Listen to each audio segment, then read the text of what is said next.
내 이름은 종타쿠 오덕이죠. 오늘은 인기 애니메이션 귀멸의 칼날에 나오는 악당이죠.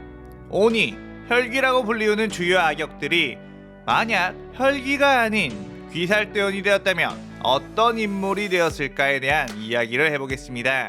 이 영상에는 원작의 스포일러와 개인적인 견해가 있으니 그 점 유의하시길 바랍니다. 大丈夫ですか? 그럼 시작해볼까요?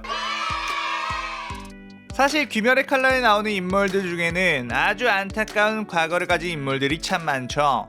세계관 내 악당인 혈귀들이라고 해서 무조건 다 나쁜 것만은 아닌 것이, 원래 인간이었던 존재가 무잔에 의해 혈귀로 변한 것이기에 선량한 인간이 혈귀가 되는 경우도 있고, 원래 사악한 인간이 혈귀가 되는 경우도 있고, 아주 평범한 사람이 혈귀가 되는 경우도 있죠. 혈귀가 되면 본능적으로 인간을 공격하며 인간을 잡아먹어야 삶을 이어갈 수 있기 때문에 그들은 도덕적인 옳고 그름을 판단할 수 없게 됩니다. 마치 호랑이에게 너 사람 잡아먹는 거 나쁜 짓이야 임마, 이러면 호랑이 입장에선 어이가 없겠죠. 그렇기 때문에 혈귀가 되었을 때 인간의 기준에선 전부 나빠 보이지만 그 혈귀가 인간이었을 때도 무조건 악인이었다고 단정 지을 수 없습니다. 설령 인간 시절에 나쁜 짓을 했다고 해도 개과천선에서 사람들을 지키는 영웅이 될 수도 있는 부분이죠. 그리고 귀살대원이라고 해서 모두가 정의감으로 똘똘 뭉친 선한 인간만 있는 게 아니며, 귀살대였던 사람도 운이 나쁘게 혈귀가 되었다면 아주 나쁜 혈귀가 되었을 확률도 있을 겁니다. 그리고 생각해보면 혈귀란 존재도 인간이었을 때 무잔을 만나지 않고 가족이나 소중한 사람이 혈귀로 인해 목숨을 잃었다면 혈귀에 대한 증오로 뭉친 귀살대원이 되었을지도 모르죠. 그래서 주요 혈귀 12기월 위주로 귀살대원이 되었다면 어떤 인물이 되었을지를 상상해보겠습니다. 하연오 루이 같은 경우는 인간 시절에 몸이 엄청나게 약하게 태어나 혈귀가 되지 않았으면 평생 몸져 누워서 살았을 인물입니다. 부모가 혈귀로부터 살해당해 혈귀에 대한 증오가 생긴다고 해도 몸이 약한 루이는 귀살대원이 될 수 없었겠죠. 애초에 귀살대원으로서 성장 가능성이 없는 인물이라 전제가 성립하기가 어렵네요. 하연일 엠무는 사이코패스적인 성격을 가지고 있었죠.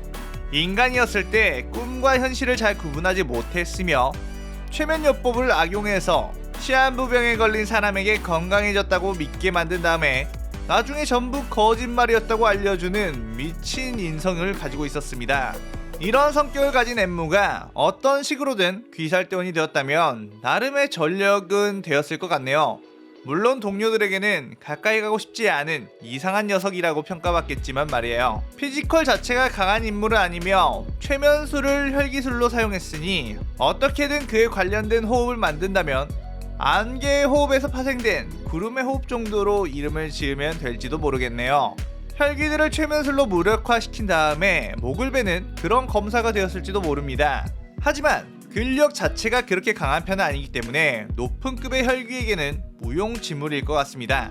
최면술이 성공한다고 해도 목을 단칼에 베지 못하면 고통으로 최면에서 깨어나 정신을 차릴 수 있기 때문에 그 후에는 혈귀에게 뒤지게 털리겠죠.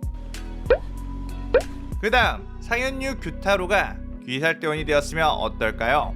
규타로 같은 경우는 자신의 여동생이 인간들에 의해 불타 죽고 엄청나게 분노하던 참에 도우마가 와서 혈귀 제안을 했었죠. 자신의 자랑이던 여동생을 인간에게 잃은 것이 아닌 도우마에게 잃어 엄청난 분노로 귀살대원이 되었다면 규타로는 아주 강한 귀살대원이 되었을 것 같습니다. 규타로가 귀살대원이 된다면 동생을 기억하는 동시에 자신의 얼굴을 가리기 위해 동생과 관련한 가면을 만들어 쓰고 다녔을 것 같네요. 비록 외모는 추남이지만 멋진 가면을 쓰고 다니며 나름 팬들의 사랑을 받았을지도 모릅니다. 이상한 탈 속에 미소년 외모를 가진 이노스케와 반대되는 느낌이 재미있을 것 같죠. 규타로는 기형의 몸으로도 유명한 건달이 되었을 만큼 무력 자체가 어느 정도 타고났기 때문에 귀살대원으로서 큰 성장 기대값이 있습니다. 더군다나 도우마를 죽이기 위해서라면 엄청난 수련을 할 것으로도 예상이 되죠. 규타로는 혈기일 때 독의 낫을 사용하며 피해 참격을 사용했습니다. 그 특성을 살린다면 일륜도를 낫의 형태로 사용할 것 같으며 타마기의 호흡 뭐 이런게 나와도 어울릴 것 같습니다. 동생을 잃은 증오심에 비례해서 축구의 실력을 충분히 가질 수 있다고 생각되네요. 그 다음 상현호 교코 같은 경우는 얘는 좀 귀살대원이 될 자격이 없습니다. 인간 시절 자기를 놀린 어린아이들을 죽여서 항아리에 박아넣기도 하고 자신의 부모님이 익사체가 된 것을 보고 아름답다고 감동을 받을 정도의 사이코라서 이런 인물을 귀살대원에 넣는 상상은 상당히 불쾌하네요. 얜 인성이 너무 쓰레기라 명예가 실추될 것 같아요. 하지만 어쨌든 귀살대원이 된다고 하면 혈기를 잡아 죽이고 변태적인 수집을 하는 그런 인물이 될 것 같습니다. 이상한 변태적 성향이 강해 자신의 욕구 충족을 하기 위해서라면 수련도 꽤나 열심히 할지도 모르죠. 그래서 확실히 강한 인물이 될 것 같긴 하네요. 물의 호흡에서 파생된 물고기의 호흡을 쓰며 혈기들에겐 아주 또라이 같은 귀살대원이 나타났다며 치를 떨게 될 것 같습니다. 이상한 방식으로 혈기들을 잡아 죽이고 성격이 이상해서 동료들에게는 뭔가 가까이 가고 싶지 않은 캐릭이지만 시청자들에게는 마이너한 매력의 캐릭이 될 수도 있을 것 같네요. 마치 블리치의 마유리 같은 느낌이랄까? 그 다음 상현사 한탱구 같은 경우는 인간 시절 다중인격을 가졌고 허언증이 있는 인물입니다. 약자 코스프레를 하며 사람들에게 피해를 주고 악질적인 범죄자였죠. 심지어 자신이 저지른 범죄를 자신이 하지 않았다고 믿어버리는 정신병자입니다. 이런 인물은 어떤 식으로든 귀살대원이 되기는 어려울 것 같습니다. 하지만 만약 되었다고 하더라도 그리 강한 귀살대원이 되진 못했을 것 같아요. 위기의 상황에서 제니치처럼 강한 인격이 나온다고 해도 평소에 수련을 하지 않는다면 그 강한 인격이 성장하지 못할 것이고 한탱구의 성격상 수련하며 자신을 강하게 키우진 않을 겁니다. 혈기가 되었을 때야 혈기술로 인간들을 잡아먹기만 하면 저절로 강해지지만 인간일 땐 분열을 할 수도 없고 그냥 정신병자 상태인 거죠. 애초에 자기 유리한 식대로 핑계만 대고 거짓말만 늘어놓는 한탱구가 정석적인 노력, 피나는 훈련이 필요한 검의 호흡을 익힐 수가 없을 거라 봅니다. 그 다음 사실상 이 영상에서 가장 기대했을 부분인 상현삼 아카자가 귀살대원이 되었으면 어땠을까요? 아카자 같은 경우 안타까운 어린 시절을 보냈지만 도장사범과 코유키로 인해 구원받았죠. 하지만 도장사범과 아카자를 시기했던 무리가 우물에 독을 타서 도장사범과 코유키가 죽게 되고 그로 인해 흑화가 되며 무장을 만나 혈기가 되었던 아카자입니다. 만일 코유키와 도장사범을 죽인 게 인간들이 아닌 혈기의 소행이었다면 어땠을까요? 당연히 그 혈기들을 때려잡기 위해 아카자는 귀살대원이 되었겠죠. 이미 인간 시절에 무투가로서 엄청난 힘과 기술을 가지고 있던 아카자는 귀살을 할 수 있는 무기, 일륜드와 같은 재질로 만들어진 건틀렛 같은 걸 착용해 거의 귀살대 최초의 격투대원이 되었을 겁니다. 이미 맨손으로도 인간의 머리통을 그냥 날려버릴 수 있는 수준이었으니 무이치로만큼 빠르게 주가 될 것 같죠. 아카자의 호흡으로 어울리는 것은 바위의 호흡에서 파생된 강철의 호흡 정도?